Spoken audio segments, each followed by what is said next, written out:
Hello, welcome. Just getting Patty in the room here.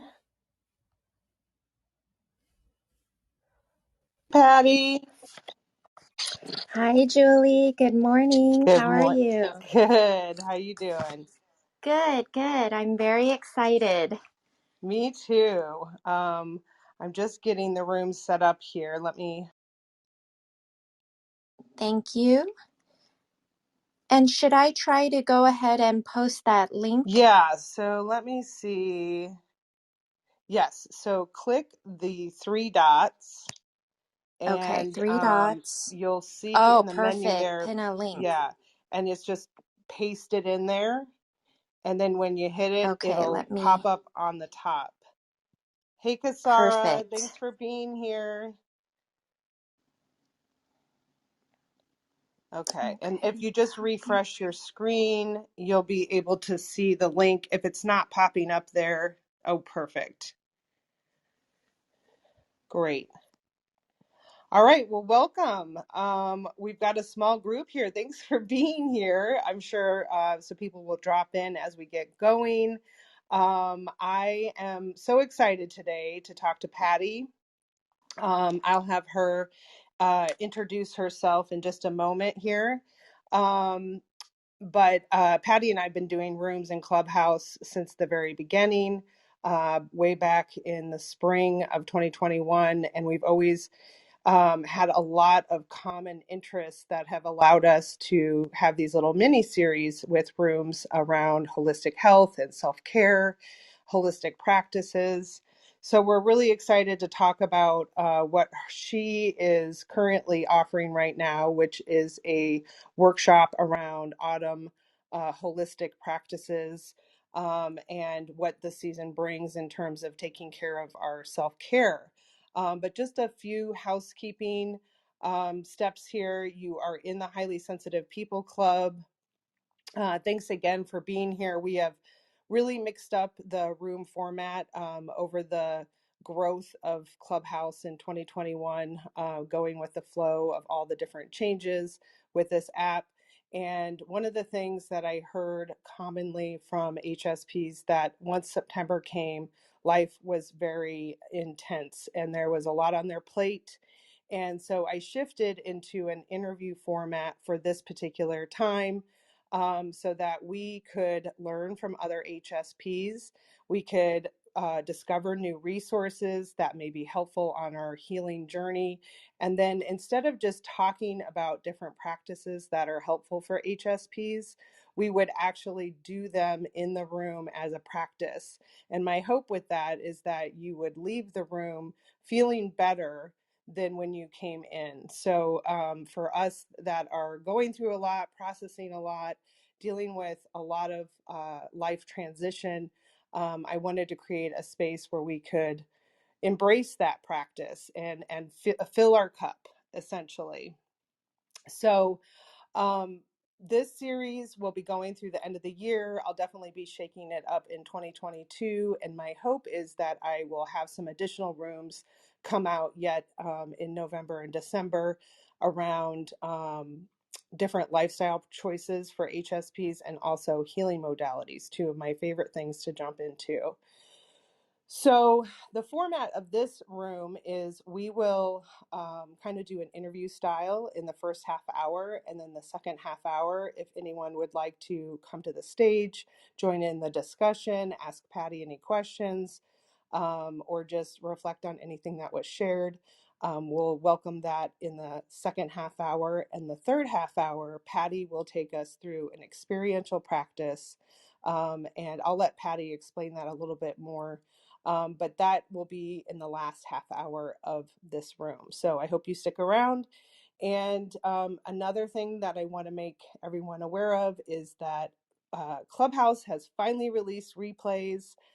This is a long anticipated feature that allows us to record the room and archive this conversation so that we can share it in other formats, social media, And so if this is a room time that doesn't really work for you, you can always listen to the replay, and that will be available on my profile and in the HSP Club. So look for that. And if you know another HSP, please feel free to share the link and pass that on so that we can reach more HSPs. Um, Let's see. Oh, and one other note, I want to make sure that for next week's room, because I'll be traveling, we will be meeting on a Wednesday rather than a Thursday. So that will be a switch for actually the next two Elevate HSP Voices rooms. We will be on a Wednesday instead of a Thursday. But regardless, the room will be recorded, and so you'll be able to access this at a future date. So quickly, I just want to introduce myself and then I'll introduce Patty. My name is Julie Staub. I am an HSP lifestyle coach and certified holistic wellness. I learned I was an HSP in 2018, which was much later in my life than I would have expected, being the person that I'm very curious about personal development and all the different ways that we can discover and learn about ourselves. But it was actually me about the movie Sensitive. When I saw that movie, I knew that was me through and through. I finally felt this light bulb moment of understanding there was nothing wrong with me to fix, that I was born this way, that this is an innate biological trait. And therefore, I really started looking at the science and how all of this impacts our nervous system, and then really understanding the different lifestyle choices that work with our biology instead of against it. So that's what really inspired me to be a coach to other HSPs, with my holistic background and also my knowledge of the trait, to really help HSPs um, put in their schedule plenty of sleep, rest, and alone time, because that's what we need to reset our nervous system.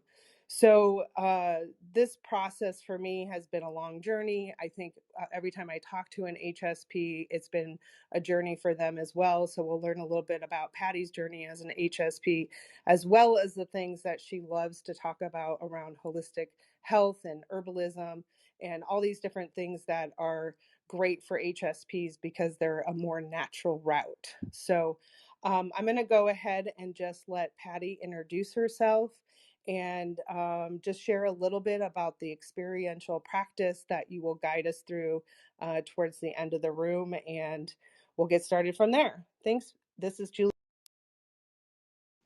Thank you so much, Julie. Hi, everyone. This is Patty Liu. I am a clinical herbalist and holistic beauty coach, and I'm also a skincare formulator. So what does that all mean? Basically, I use and work with a lot of medicinal herbs, and I turn them into herbal remedies as well as plant-based skincare products. So my whole motto is that your skin is a reflection of your inner being. So I offer products and services that help women look and feel their best. And so I am super passionate about our external environment, right? So looking and studying the rhythms and cycles of nature and then tuning into that energy of our external environment to then enhance our own inner rhythms or reignite our inner rhythms so that we can really thrive.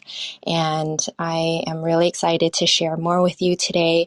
And as Julie mentioned, through the experiential practice, I will be leading sort of a guided meditation, but also a visualization release, really in tune with the energetics of fall, because we are well into the fall season. There's a lot of different energies, whether obvious or subtle, that we have been experiencing as we transition from the summertime. And I want to tap into that more and really hone in on that energy, welcome in that energy, and see and experience how we can use that energy to our advantage and change things within us as we prepare for the upcoming winter season as well as 2022. So that's pretty much it, and I'll turn it back to you, Julie. Thank you. Thank you, Patty. Thank you for that description. That's really helpful. I just want to start with some basic questions, just kind of about your HSP journey, but also your holistic journey, and what kind of brought you to this point. What made you dive into this arena? And has it been influenced by being an HSP, or did you get into holistic health and herbs and all that before you knew you were an HSP? What did that look like for you once you knew you were an HSP, and did that kind of push you even further into the holistic health and more natural practices? This is Thank you, Julie. So I learned about my HSP trait about 6 years ago. And before that, a long time before that, I was very much passionate about nutrition and exercise and health because growing up, I had a lot of health issues that I couldn't understand. I had a very traumatic childhood environment and upbringing. And so there was a lot of emotional, physical abuse. Growing up in a traditional Asian household, there was a lot of intergenerational trauma that came about in my family. And my parents, they did the best they could, but I think they were also traumatized in their own ways. And so I noticed that I had a lot of digestive issues. I couldn't eat many things that my friends could eat. And I then, many years later found out the link between my emotions and my digestion. But at the time, I was just very confused, and I tried to change my diet even in my late teens when I was in college, and just trying to figure out what was going on with my body because I was, very irritable. I had chronic digestive issues. I had skin flare-ups all the time, just cystic acne all over my face, especially my forehead. And I just knew that something needed to change, and I didn't quite know what that was.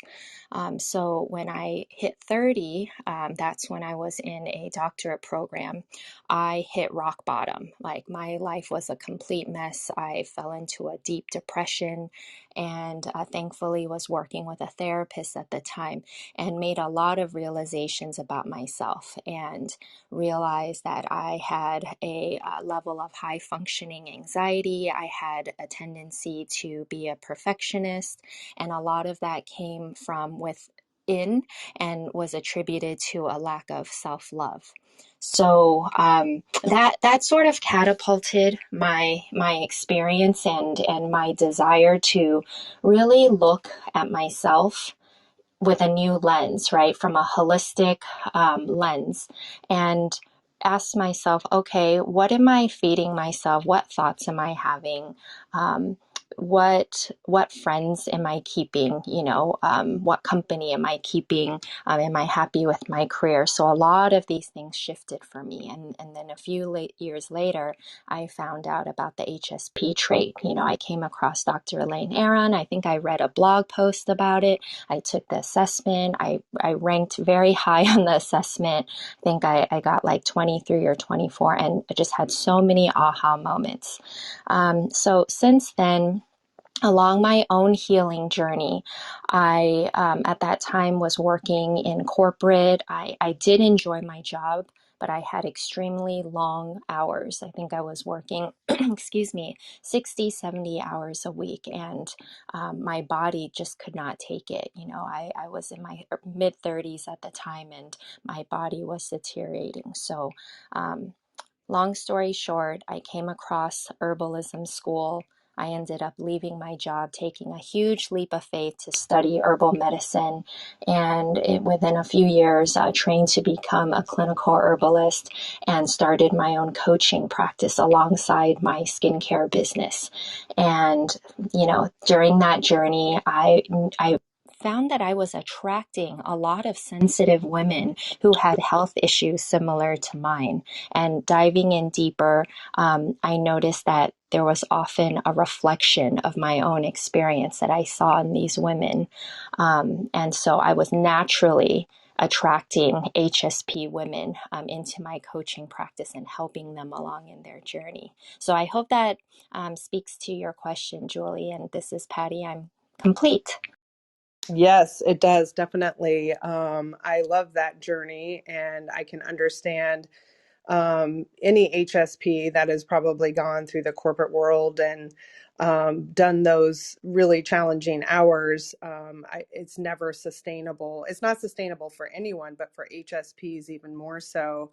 And I thought you brought up a really interesting point about just the work that you do and the different clients that you have, and noticing that you were attracting a lot of sensitive people. And I have lots of different thoughts and ideas about that, but I would be interested in hearing, why do you think that is? Is it because of our trait? Is it because we're self-reflective? We want to seek out help because, it's just that painful for us to go through the different symptoms. I'm just curious to see if you have any just insights about that, and why HSPs tend to go the route of the holistic path.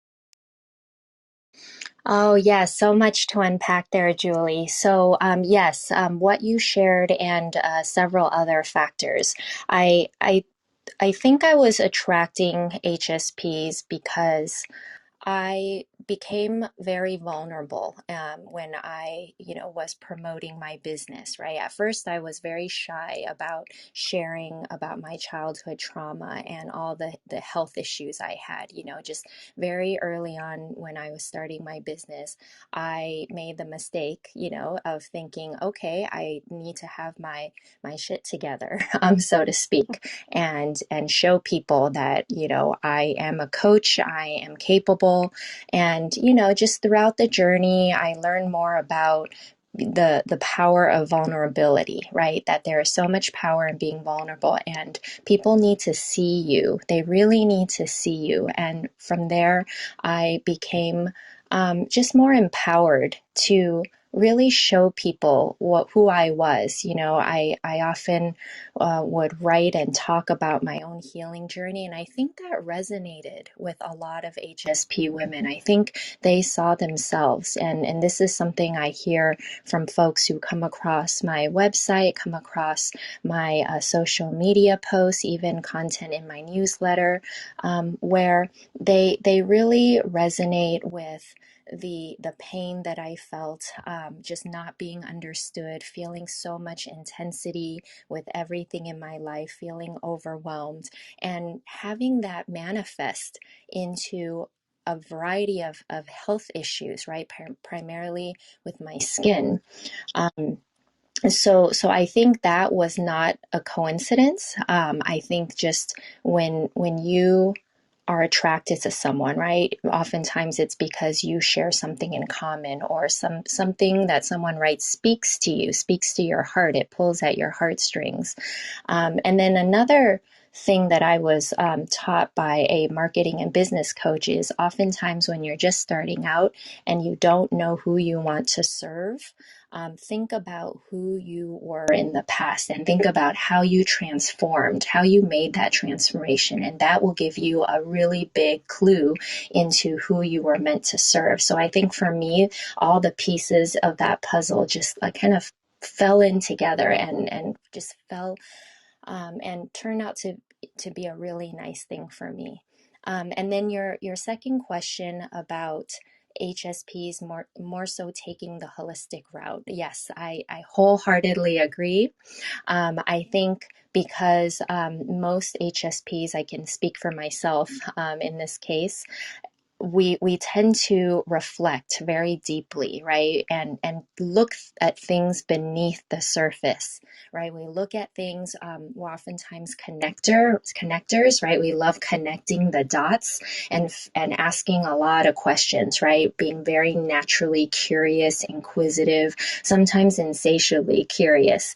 And so because of our innate sensitivity and our curiosity, and the fact that oftentimes, conventional medical practices or treatments can put a band-aid on whatever ailment we're having or experiencing, but we can often have a adverse reaction to that, right? And I'm not saying conventional medical treatment is bad. I have so much respect for it, but I'm saying sometimes you need a little more. You need to look beneath the surface at what's really going on. And so I think that is one of the reasons why highly sensitive people are more naturally attracted to that holistic healing route, right? You're looking at the mental state, the emotional state, the spiritual well-being of someone, as well as physical well-being. So putting it all together is what really, I think, drives you more towards getting the answers that you're looking for in life. I love that. I love that explanation. And I think you articulated it so well. I think I always have gravitated to the holistic, natural route. That's kind of what I was around when I was a child. My parents have since gone other directions, but they were really the first exposure to taking the natural route and using nature as medicine, food as medicine, and really exploring, the root causes versus, like you said, just putting a band-aid on a symptom, which is what a lot of conventional medicine is. So, especially for people who are dealing with chronic health issues and chronic pain. So, one of the things that you brought up along your journey was your skin issues, and I was just wondering if you would like to share, because I know you're deeply passionate about skin and beauty care that is natural and responsibly sourced, and just the things that we put on our body is just as important as what we eat or the supplements we take, since the skin does. I think the skin is the largest organ in the body, and it absorbs everything we put on it. So I would love to hear a little bit more about your specific background with skin and how you had problems with it, and maybe how you created a solution through herbs or other holistic practices. Yeah, so when up until about my early 30s, about 10 years ago, I, I was working in corporate. I had a lot of digestive issues, the chronic health issues that I mentioned earlier, and with that came just horrible acne. And at the time, I was making very good money, and I, unfortunately didn't know how to quite save that money, but rather used a lot of my paycheck to indulge in expensive beauty products, right? I was the one who invested in the 12-step Korean beauty routine. If any of you are familiar with that, I was the one who would read blogs and read up on the latest beauty trend and go out and buy, hundreds and dollars of beauty products.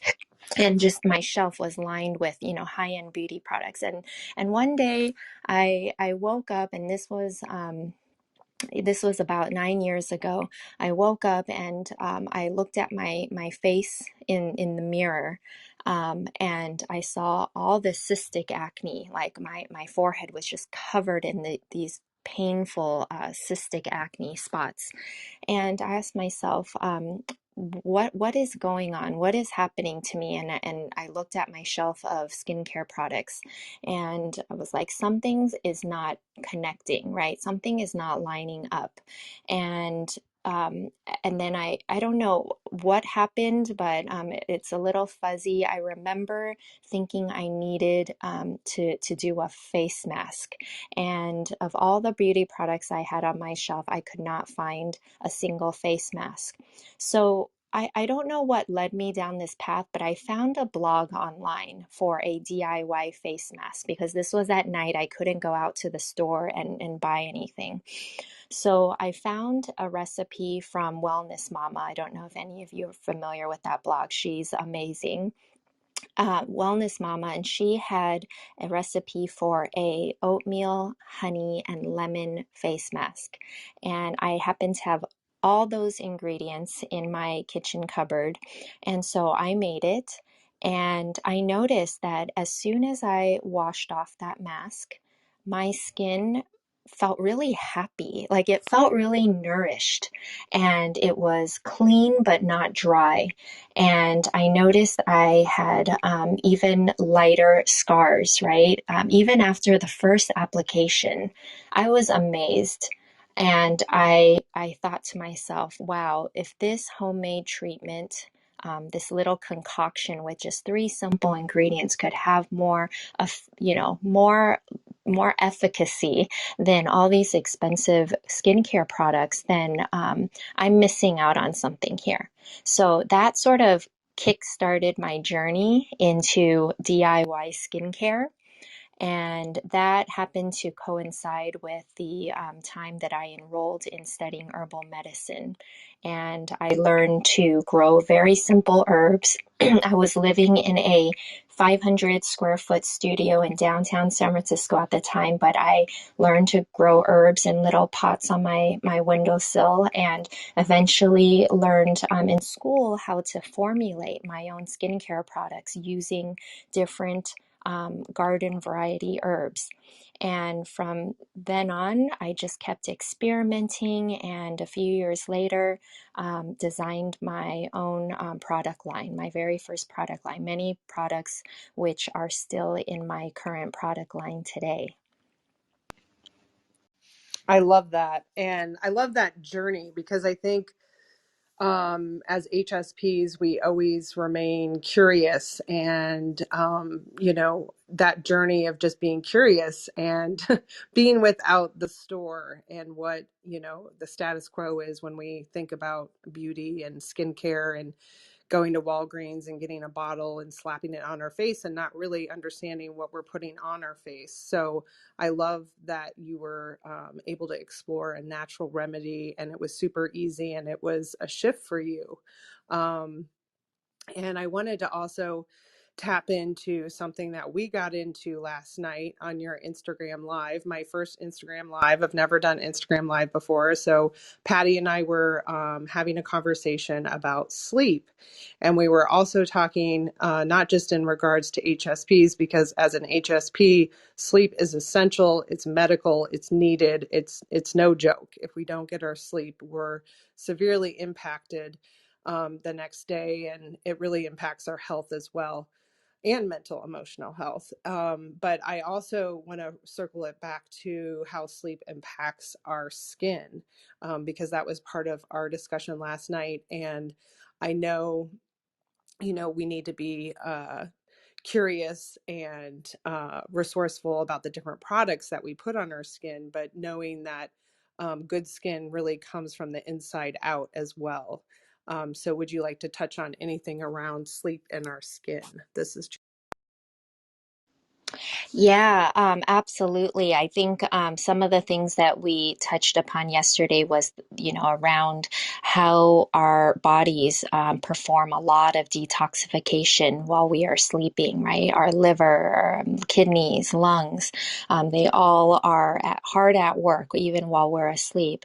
Our bodies also produce human growth hormone, which is responsible for creating a lot of, or kicking off a lot of metabolic processes, right? Building hair, skin, nails, and just so important. So when we are lacking sleep, right, all of these processes, all of these natural functions that our bodies go through, they become disrupted. And so I don't know if any of you have personal experience with this, but when you do not get adequate sleep, and I know I can speak for this myself, I become cranky, I become irritable, my skin looks dull in the morning, it's lackluster, I often have bags under my eyes, and so sleep, it's just this beautiful thing, it's free, it's fairly accessible, and so we need to do what we can to ensure that we get not only adequate sleep, but also quality sleep. And that's something that I really love exploring as part of my role as a holistic beauty coach and educator, right? Sleep is one of the four main pillars of holistic beauty, the other three, which are diet, exercise, and stress management. So if you look after yourself in these four key areas, then you will be, much better off, in good shape. And there are a variety of easy ways to get on that journey, right, to balancing out and making sure that you are hitting those four pillars. I love it. I love the four pillars. That makes total sense. Just kind of touching on each of those categories. And sleep, yes. Since I've been on my own sleep journey, I've come across a lot of tools and practices that are helpful to get better sleep. And I think a lot of it is rooted in hormones and different stress, different things that stress HSPs out is going to impact our sleep as well. And if you go to Patty's Instagram account, you can see the replay of our conversation last night. And I do touch on some different ideas. So, and I'm happy to discuss them as well here in this group. And with that being said, I would love to invite the audience members to jump up here on stage if you're interested in joining in the conversation. We will definitely dig into whatever resonated with you, because we talked about a lot of different things. So I will go ahead and give space here for the next half hour to get into discussion, and then we will go into the in-room practice after that. So I see Tanya has jumped in right away. Thank you so much for being here and coming up on stage. What would you like to share or contribute or ask a question? This is Good morning, Julie and Patty. Thank you. Oh my gosh, there's so much there that I've resonated with, and something that Patty said made me really stop and realize why I ended up choosing the more holistic or natural route with my health issues, because I was never getting answers from Western medicine doctors. They were just wanting to throw medications at me to cover up the symptoms. And I was tired of it. I'm like, there's got to be a root to this. And so I ended up going the natural route. And I've been on that route for, goodness, probably about 10, maybe 12 years. And I ended up, I now actually work in an alternative healthcare clinic. And I've had all of these health issues for so long and could never pinpoint, even my holistic providers were kind of coming up stumped, until we got a physician in our clinic who specializes in complex illnesses. And he was like, listen to my story. Long story short, I won't bore you with all of the details, but I was diagnosed with Lyme's disease in March of this year. And it all stemmed from something that happened on a camping trip when I was 4 years old, coming home, saying to my mom, my head hurt in this one area. Lo and behold, she found a tick in my head. And back then in the early 80s, she removed it in the way that she knew how, which was obviously not the proper way. And so today I recognize, being an HSP, the approach that I take, even with herbs and Chinese medicine, I have to take a lot less dosage. It has to be a lot less than most people, because I am that sensitive to things, especially if there's a combination of certain herbs, a formula that my doctor was giving me, had 5 different herbs in it to work on the Lyme, and I can't take it. Even, it's too much for my system. And so we're working on getting it to where I can separate out each one of those individually. So my point being, I resonated deeply with the sensitivity aspect and being drawn to the more holistic approach to things. Even with my skincare, I've done that for years. And because I am just that sensitive to pretty much everything, my hair care also, I'm gluten intolerant. So it's like, I have to really pay attention to what's in the ingredients on what I'm putting on my skin, because like Julie clearly pointed to, our skin is our biggest organ. And so whatever we put on the outside of our body is going inside of our body, and that some people are just more sensitive to that. And I have just come to realize, yes, absolutely important for me to honor that and stand firm in those boundaries for myself when and if, a provider or doctor that I've seen is like, well, no, this is how we do it. And I'm like, no, this is how my body responds. I'm very in tune with that. And I'm trusting that. And I'm learning to trust my intuition with that more and more. A clear sign of that was recently they had me on different herbs for small intestinal bacterial overgrowth. And I had been on them for a while, but my intuition was like, okay, your body's done with that. You need to kind of switch over to this for right now. And it's made a difference for me.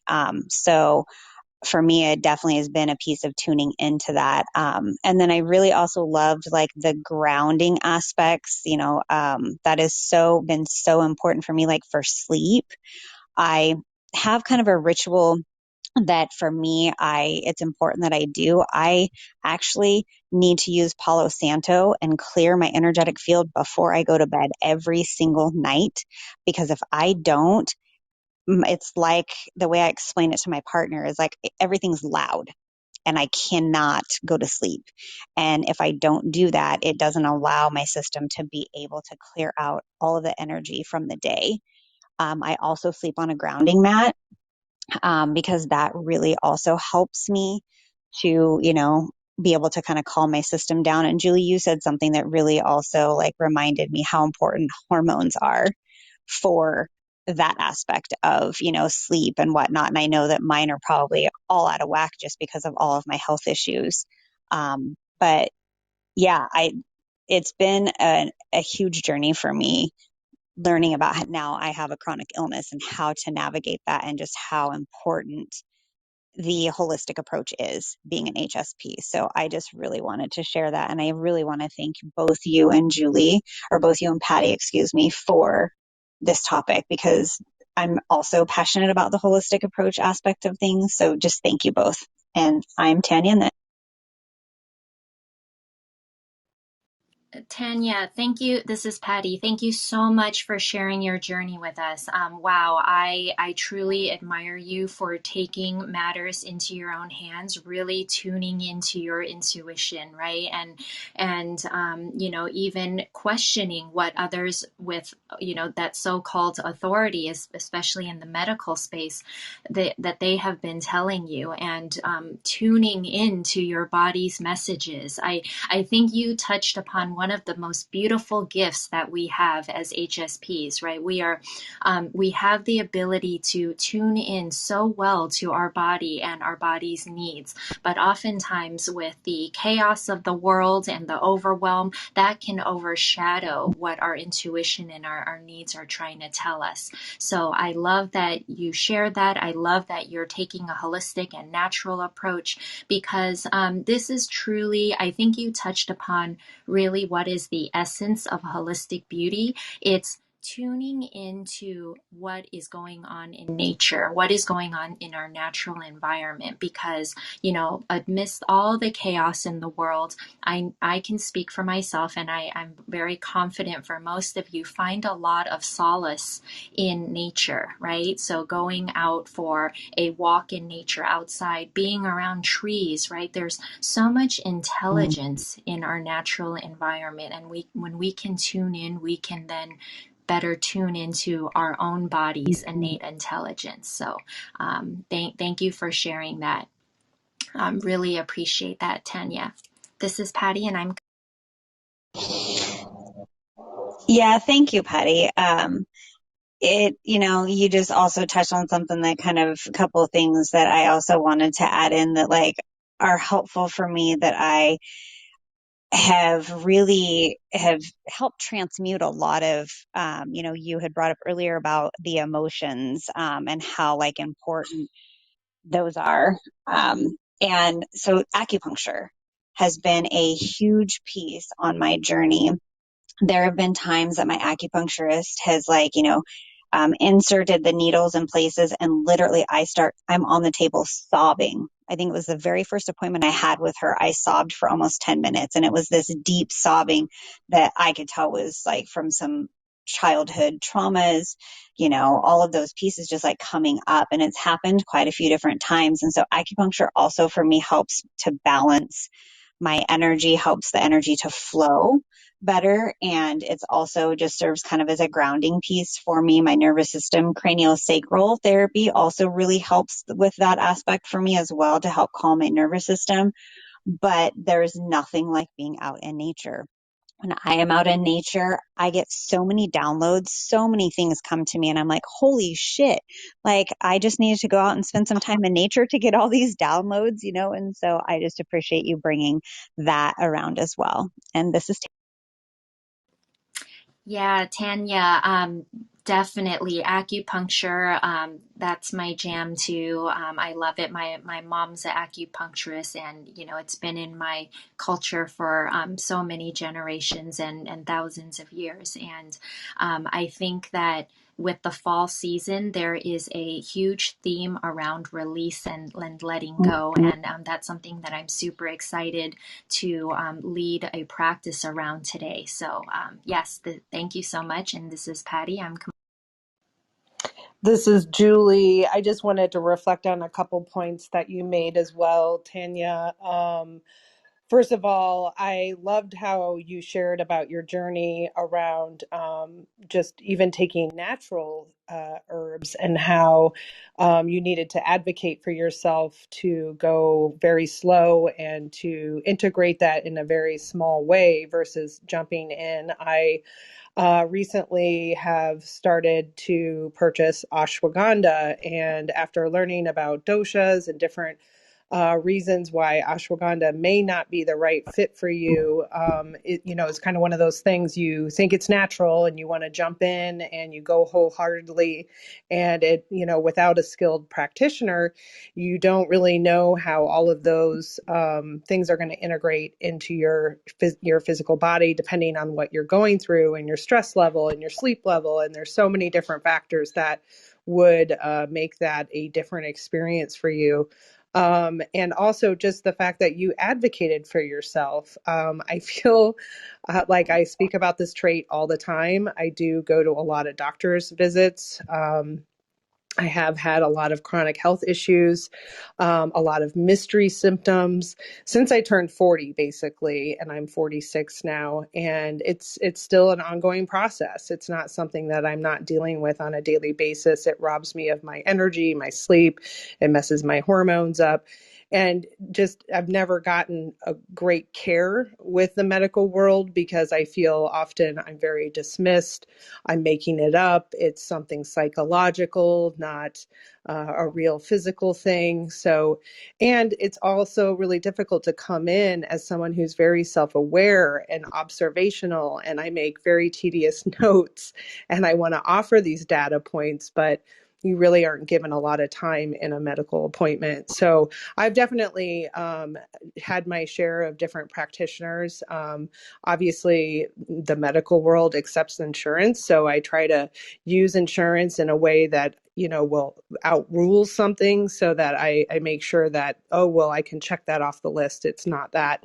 But advocating for yourself, even with a naturopath and a functional medicine doctor, you're still in that boat, especially as a highly sensitive person, because if they're asking you a question, how does this feel?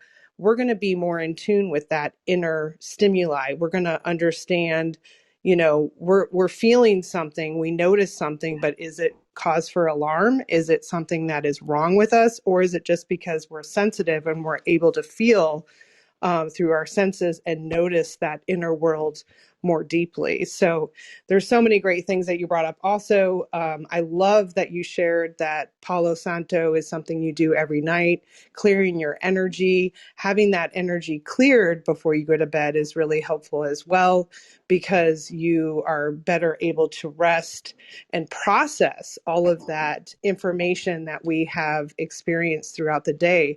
Because whether you know it or not, it's subconscious, not just conscious. conscious that we are picking up everything in our environment through our senses.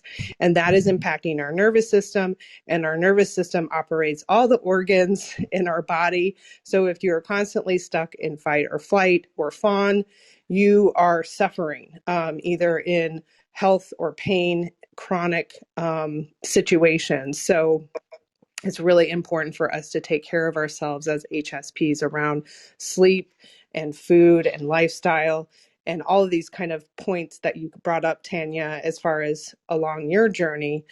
Grounding was another thing you mentioned, which is huge for HSPs, to just really ground our energy. And that's what I love. What Patty will be offering today is another resource for us on how to ground. I have seen those grounding mats before. I would love to hear your experience on that, because as someone who feels very connected to nature and natural things, is it comfortable sleeping on a grounding mat? Do you notice it? I feel like a princess in the pea often. Like, I can feel a speck of something underneath my mattress. And so I even think about electric cars. Would electric cars work for HSPs? I make my phone go wacky all the time, so I can imagine what kind of interference there would be with electric cars. So that's just a question I would love to hear from you, Tanya, is how the grounding mat feels as someone who's high sensation experience. Yes, Julie, thank you so much for also sharing, being vulnerable and sharing, your health journey and your health struggles. I understand and resonate with those pieces, and my heart goes out to you because I understand how frustrating that is to go to the doctors and be so sensitive and so in tune and aware of like, no, this doesn't feel right. This doesn't feel like that this is the proper approach, or that what is going to work for me. And it's really sad how limited health insurance companies make it for people to get the care they need. And that is actually what I do for my work. Is I am the one who actually calls to get the benefits for patients insurance. And, I do my best to try and make sure that, we can provide that care for our patients. And our clinic is very big about that. Um, but to also, answer your question, the grounding mat that I have is more like a sheet. So it's pretty thin. And it's about the size, like for basically one person, like lengthwise. I actually put it across to my bed widthwise, just because that's just the way that I like to have it. It works better for sleep that way. And I do put it on top of my sheet. Um, and it doesn't affect me as far as in the way of like that, it gets on my nerves, or, it affects me in the way that I am able to sleep. There are so many different ones out there. I've had this one for a while, and I'm actually, excuse me, looking to purchase a new one that's just different. But if you're one that is sensitive to different textures, or, different things in general in your bedroom, it may not be an ideal fit, but that is also just something to play around with. Like, some of them you don't have to put on top of your sheet. Some of them you can actually put like on top of your mattress and then put your sheet on top of it. The way that this one is, just because it's thinner, it's meant to be on top of it. So I'm looking at getting one more that goes underneath the sheet. And so, yeah, I appreciate it. It does help me. For me, I feel like the biggest piece for my sleep is definitely the combo of the Palo Santo and the grounding mat. So yeah, this is Tanya. I love that. And I love when you get in a room full of HSPs. We all have our different tools and practices. And it's nice to talk about, because what works for you might not work for someone else. And, if you're an HSP like me, you've tried everything to get good sleep. And so you might know a lot of tools, even if they didn't work for you, that you could offer someone else. So I really appreciate you sharing that and just kind of giving the different options for that tool, grounding mat. So one of the other things that I wanted to pull back to grounding is I know Patty is doing a workshop tonight, and one of the areas that she's focusing on is the fall season. And so I was just going to ask Patty, what are the foods, beauty rituals, and daily practices that can support HSPs in feeling nourished and grounded for the fall season in particular? If you would, I know that's a loaded question, but if you would like to unpack any of that, I would love to pass. Sure. Thanks, Julie. So I will definitely be covering all of these topics in greater detail this evening in my class. And if you're curious to check it out, the link is just above. Hopefully you can see it on your screen. So as I mentioned, and I think this is a really big theme for me in my life and my practice, is looking at our external environment and really aligning our own bodies and our energies to the energies of the season, right? Especially the environment within that season. So right now we are in fall season, and if you look around look around outside. And you observe what is going on. Like if you have a tree in your backyard, what color is that tree? What is going on with that tree? Are you seeing leaves scattered on the ground? So in general, the fall environment reflects or represents a time of letting go, right? Letting go of what no longer serves. And I'm going to be going into this in greater detail in my class, but this is also a time where the temperatures drop, the air gets a bit cooler, and drier. And we can often see this reflected within our bodies and on our bodies, right? Our skin tends to be a little drier, tends to lose some elasticity, especially in the cooler weather. And we may need to slather on more heavier creams, right, or different types of beauty products to adjust to these changes in our environment. And then when it comes to foods, I personally try to avoid anything iced throughout the year because from a traditional Chinese medicine perspective, and also Ayurvedic perspective, you want to enhance digestion however you can, as much as possible. And from these traditional systems of medicine, the way they see it as digestion is the root of health, right? So if you have good digestion, which is aided by eating warming, nourishing, cooked foods, then your digestion will be optimal, and that will support not only your immune health, your mood and emotion, your nervous system health, but also your skin. And there's a lot to unpack there, which I won't have time to go into today. But I will be speaking about it more in my class this evening. And so some of the foods that I highly recommend for fall are foods that are very nutrient dense. So when you think of nutrient dense foods, you want to try to consider root vegetables, right? So these are, carrots, turnips, sweet potatoes. These are chock full of nutrients and minerals and antioxidants that are great for your skin and overall health. Because fall is a time where, from the Ayurvedic perspective, it is Vata season. And Vata is a type of dosha which tends to represent dryness, wind, just things scattering, right? So we think of fall, we can envision leaves scattering in the wind, and very dry leaves, right? So dry leaves falling from the tree. And this is sort of evident from the Ayurvedic perspective and how they view the season, right? So, and how that is reflected on our body. So because we have control over what we eat and our lifestyle practices, it is up to us to then balance this energy of the fall season by balancing out with these very nourishing, dense, heavier foods that can bring us a lot of nourishment to our bodies.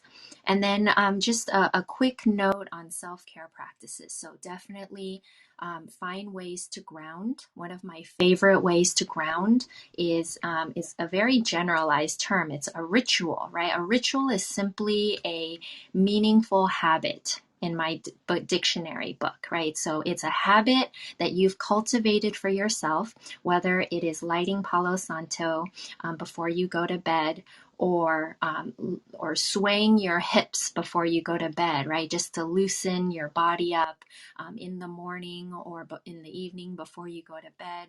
For me, I'm really big on beauty rituals because it allows me to tap into this energy of self-love for my own body every day before I go to bed.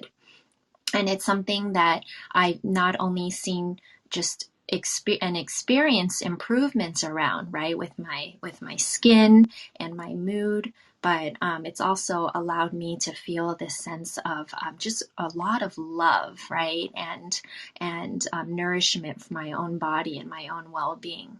So I hope that helps. And again, if you are interested in learning more about how to align yourself with the energy of fall and use that to your advantage so that you can thrive, especially during the fall season, then you will definitely want to join me this evening for my class.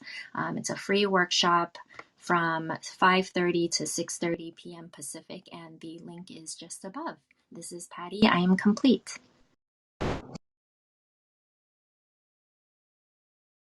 I love that, Patty. I really had a strong visual when you shared the image of just leaves falling and that symbolism, and just, what we're actually experiencing with the wind and the dryness. And it seems like when that part or that season shows up for me, I immediately gravitate to warm soups and stews and just those kind of dense, warm, wet foods naturally. So I just think that, another part of being a sensitive person is being connected to those intuitive tugs that kind of take us down a path that is really aligned with the natural cycles, the natural seasons, and really embracing that change instead of taking in foods that would be really cooling, like raw salads and different foods that you were probably eating over the summer months. And if you don't live in a region where there are seasons, is there anything that you can note about that? As far as, the Midwest goes, I experience seasons very harshly, but what if you're in a region where there isn't a steep season change? Yes, great question. So I'm here in the Bay Area, California, and we tend to have pretty moderate temperatures and a climate that is, around like this 50 to 70 degree range all year round. But even so, observe the wildlife activity around you, right? So even if you don't have very dramatic seasonal changes, just take a look and observe what is going on around you in terms of wildlife. And I know that if you live I just actually got back from Mexico City last week, and it was, 75 degrees and just humid and beautiful. And, it's hard to really tap into what's going on around you, right? When it's 75 degrees and beautiful most of the year. But in terms of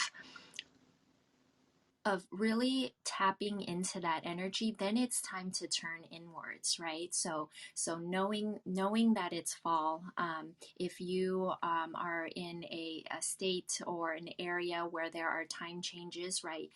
How can you align yourself to those changes in time? And that may be difficult for HSPs. I know Julie and I were talking about this, and it was sort of a struggle with the fallback. And so really take time to tune in. And this is, again, an opportunity to tune in to your body's messages. What is your body telling you? What does your body need? And If you are able to look externally, great, but ultimately it's what is going on inside your body. So really take the time to observe the shifts in your body and the messages your body is trying to tell you. This is Patty, and I'm complete. I love that. I think that's super key. And I think also, as sensitive people, we're easily influenced by outside opinions and ideas about our health. And I really appreciate you plugging that we really need to check in with our internal messages and those different intuitive nudges that say enough is enough, or this is the right fit, or this is great for now. Let's see. I think all of that is important and relevant in our journey. So I love that you brought up that. And we are just hitting noon here, Central Time, and I would like to just go ahead and reset the room here. Thank you, everyone, for being here. You're in the Highly Sensitive People Club in the Elevate HSP Voices room series, and today we're talking with Patty about different autumn grounding practices. And so far, we've done an interview and a discussion around different things that she shared. And we're going to take the last half hour to explore an in-room practice, an experiential practice that Patty will lead. And hopefully you're in a good space that you can join in. But if not, and you're listening to this as a recording, you can create space for it now as well. So Patty, do you want to just give us a little information on how to get set up for what you're going to share with? Yes, absolutely. So I'm going to be leading you through a guided meditation, a visualization practice.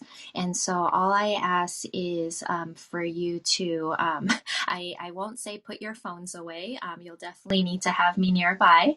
But if you are comfortable and are able to take your shoes off wherever you are, please do that, because I think that is a really important key and element to connecting to the earth.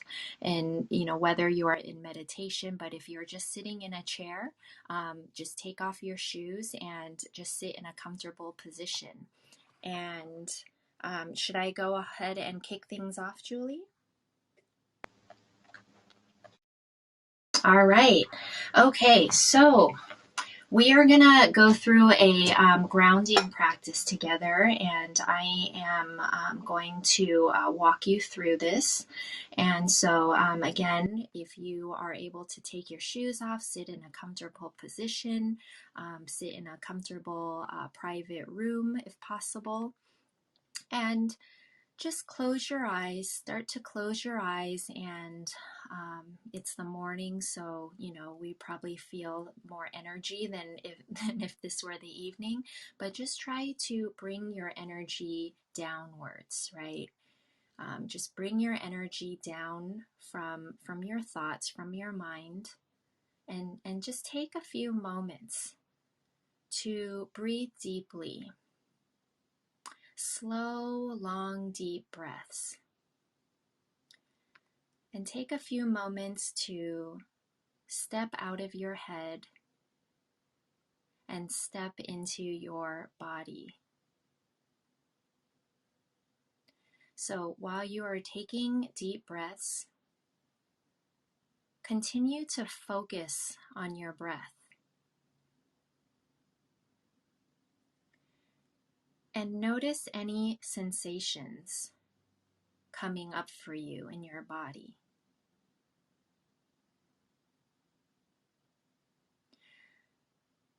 Take a moment to feel your feet firmly rooted and connected to the earth beneath you.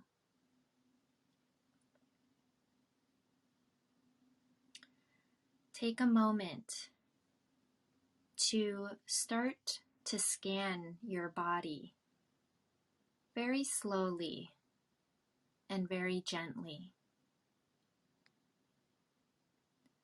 starting with your feet,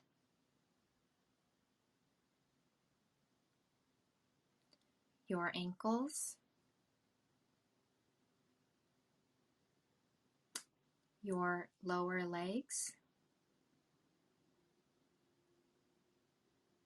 your thighs,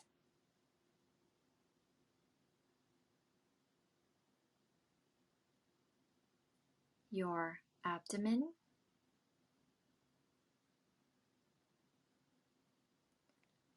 your lower back,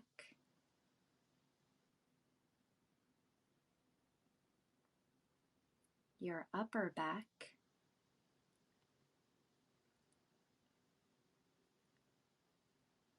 your chest,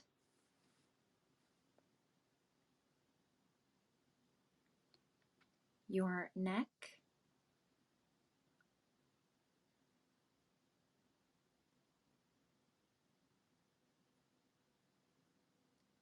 notice any sensations as you scan your face around your lips, your eyes, and the top of your head.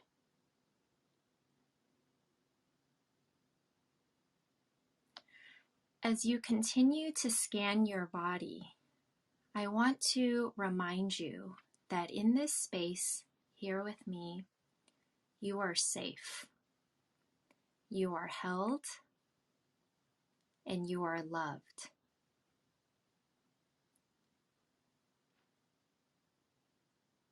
So begin by connecting more deeply to your breath and to your heart. And place one hand or both hands on an area of your body that needs love and attention at this very moment.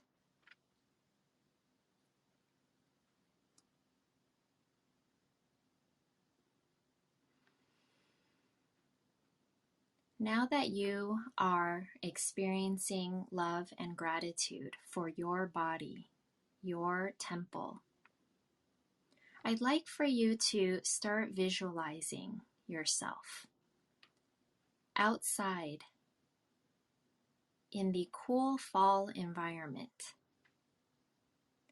Perhaps you're sitting in your backyard underneath a big oak tree. Maybe you're sitting in a park on a bench surrounded by numerous trees. And take a look at these trees around you. These trees are beginning to change colors. You might be noticing the colors of burnt orange or red or brown. And the sight around you is simply breathtaking, and you sit in awe looking at the magnificence of these trees. And as you sit quietly under these trees, filled with love and gratitude for yourself, you sense that the leaves are starting to fall ever so gently down, and they're falling all around you. You may even take a moment to step on one of the leaves and feel it gently crunch underneath your feet. You continue to take in the brilliance of these fall leaves surrounding you. I'd like for you to turn your attention to the air that you're breathing in. Notice the air and notice its quality. For me, the air is slightly crisp, slightly moist, and it feels really clean. So as the trees or tree around you begins to drop its leaves and let go, I'd like for you to tune in to your own body and ask yourself, this time of year, when the fall leaves are scattered around me and continue to fall from the tree, what can I let go of? What can I let go of that is no longer serving me? I'd like for you to ask yourself this in your own mind, tapping into your body. What can I let go of that is no longer serving me?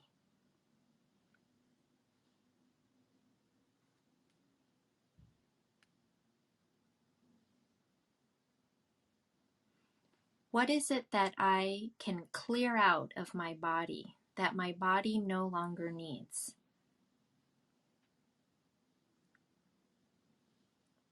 How can I prepare my body and my spirit by letting go of what no longer serves me so I can prepare myself for the winter season ahead?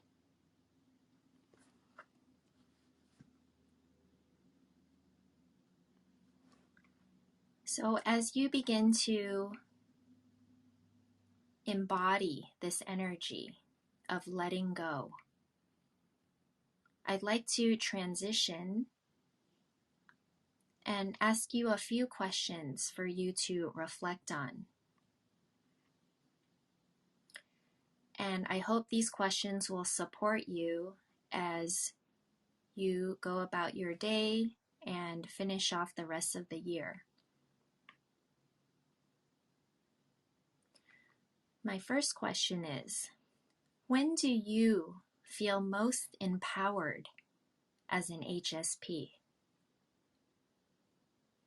When do you feel most empowered as an HSP?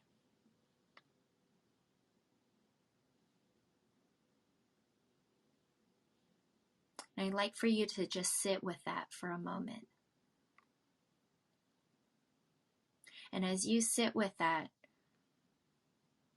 really tune into that feeling that helps you feel empowered.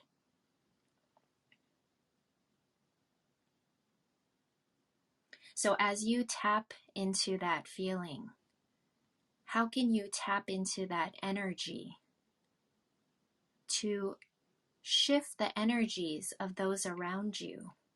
So how can you tap into this energy of empowerment to shift the energies of those around you, whether in your immediate surroundings with your family, your spouse, or your friends, within your community, and the world? So how can you tap into this energy to shift the energies of those around you?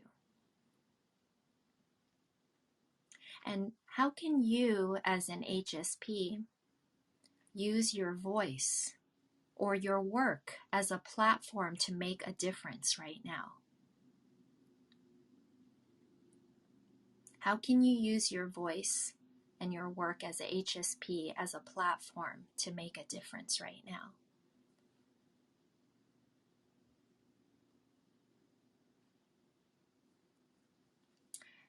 The next question is, and how will you take care of yourself so that you can thrive?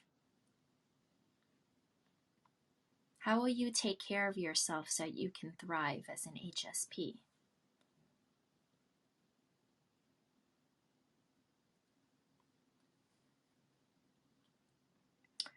And my last question is, what is one small act of kindness that you can give yourself each day?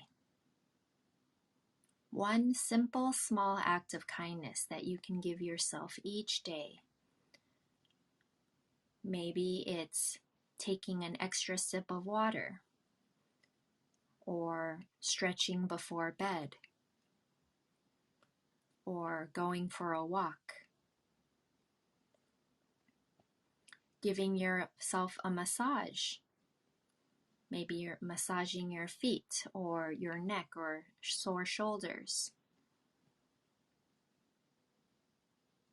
Maybe it's taking an extra moment throughout the day to pause and breathe. So what's one small act of kindness you can give yourself each morning?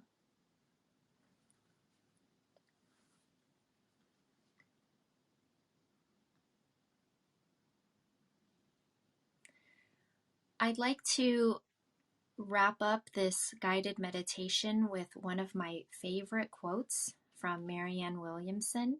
Some of you may be familiar with this quote, but I love it so much. Our deepest fear is not that we are inadequate. Our deepest fear is that we are powerful beyond measure.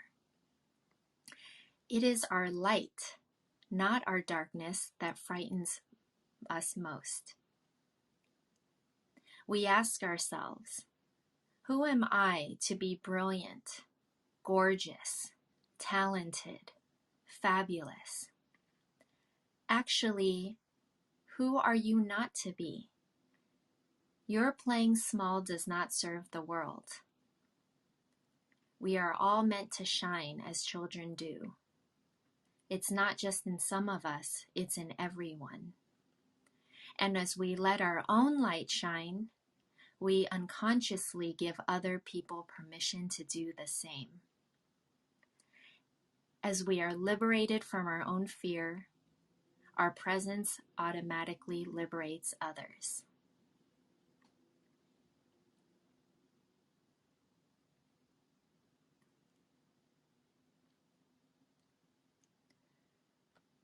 So, in your own time, at your own pace, when you are ready,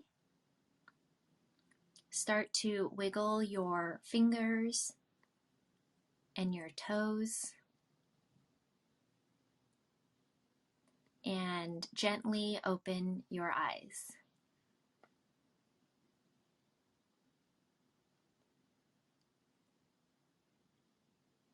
And if anyone would like to share anything that came up for them, I would love to hear. Thank you. This is Patty, and I'm complete. Thank you so much, Patty. That was so nice. I do enjoy doing the practice along with everyone else, so it's a little hard to engage right away, but I just thought that was so soothing. I loved your questions, your prompts about, what is one little thing we can do every day to be kind to ourselves. I think that is so important, and you gave some beautiful examples. It can really be super simple, and I think we often forget that self-care doesn't have to be some engrossed project. We can really just take time in our day to pause and take a deep breath and regulate our nervous system. I think that's huge. So I thought the question prompts were wonderful. I'm really excited that this is recorded so I can go back to it and re-listen. So thank you so You're very welcome. Would anyone else like to share? Yes, Patty. Thank you very much for that. It was exactly what I needed to be reminded of today, from the grounding aspects to slow the hell down, Tanya. Like, everything does not have to be done so fast. Like, let go of that pressure to always be doing and always be on. And I especially felt like the quote that you shared at the end felt like that you were speaking directly to me, and that it served me so much to be reminded that it is my light that I'm most afraid of. I am afraid of being seen. And so it just really served as a reminder that that's actually what I'm here to be, and to stop playing small, because it's not serving me and it's not serving the collective. So deep gratitude for both you, Patty, and for Julie. So I also love that quote. I think that's really important for HSPs to hear as well, because I think we are more prone to hiding in a cave and not shining light on our gifts and talents. And this is another reason why I created this series, Elevate HSP Voices, to give, to empower HSPs to use their voice and to share the gifts that they have and their perspective. Because I think as deep feelers, deep divers into a lot of information, we are just a plethora of resources, and those resources are best shared, especially with other HSPs who may be on the journey of healing or understanding their trait better. So I really love that quote. It spoke to me as well. And I'm probably like a lot of other people in this room, we may be going through a lot of transitions,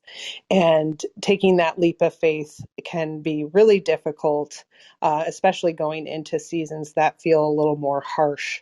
So I really appreciate embracing that season of autumn and really letting go of what doesn't serve us, but also grounding in that energy, preparing for what's to come. So thank you. yeah, I definitely also resonate with all that you shared, Julie. And I would like to make a request if possible. I would love if Patty or Julie, either one, would be able or willing to share those questions. And like the quote. So those are some things that like I can actually like look at daily as reminders for myself. I would love, love, love if either one of you are open. Yeah, absolutely. I don't know if there's a feature to share or post within Clubhouse. Maybe Julie can speak to that. If not, I'm happy to send you my questions as well as the quote. And if you send them to me, Patty, I can always make a little Canva post, an Instagram post if you want, and just reference that they came from you, because I always like to geek out on. Oh, beautiful. I will do that. Thank you so much, Julie. All right. Oh, did you have something to say, Tanya? I was just going to say thank you for both of you for that. I greatly appreciate No problem. And I'll just go ahead and take the last bit of our time here in today's room to highlight a little bit of what Patty has to offer. And so, Patty, would you like to share some information on how people can connect with you, and maybe different things that you offer, especially things that are super helpful for HSPs? I think everything you do is helpful for HSPs, but if there's something that stands out to you that would be helpful for HSPs, I would love for you to share that, and we'll close out the. Yes, great. Thank you, Julie. So yes, if you click on my profile and head over to my Instagram page, that is, so Patty Liu underscore is my Instagram page and home for all things services. So I work with one-on-one as a holistic beauty coach with women. I also teach a lot of classes around herbal medicine and also holistic beauty. That said, just a reminder, I do have a free workshop slash class coming up this evening called Fall Holistic Beauty Rituals, where I will be diving into a lot more detail on topics that we scratched the surface on today. And then my other handle is Free Flow Botanicals, and that is the product side of my business. So that if you are interested in plant-based skincare products or natural modalities for improving skin health, such as gua sha or body brushing, or just want to learn more, you can head over there. On both websites, I do have several resources geared just for highly sensitive people. You can check them out on my blog section where I talk about ways for highly sensitive people to manage chronic stress and prevent burnout, which I think is something that many of us are dealing with right now, and as well as the rest of the world. So you can tap into that and learn about different herbal remedies, different herbs, and also diet recommendations, self-care practice recommendations. It's all in there. But if you want to learn more and if you liked what I shared with you today, then definitely make sure you check out my Fall Holistic Beauty Rituals class. And this is something I'm planning to offer once a quarter based on the season. So it will really help you thrive with just very practical information, but also just reminders of how to really take really good care of yourself this season, because we need it now more than ever. And this is Patty. I'm complete. I love that. And I think, I'm not sure if you mentioned, do you have a newsletter if people want to stay in the loop with your different offerings, the seasonal things that you offer? That's all? It is. Yes. Thank you. Thank you, Julie. Yes. So you can join my newsletter, my weekly newsletter, and just head over to my website to grab that.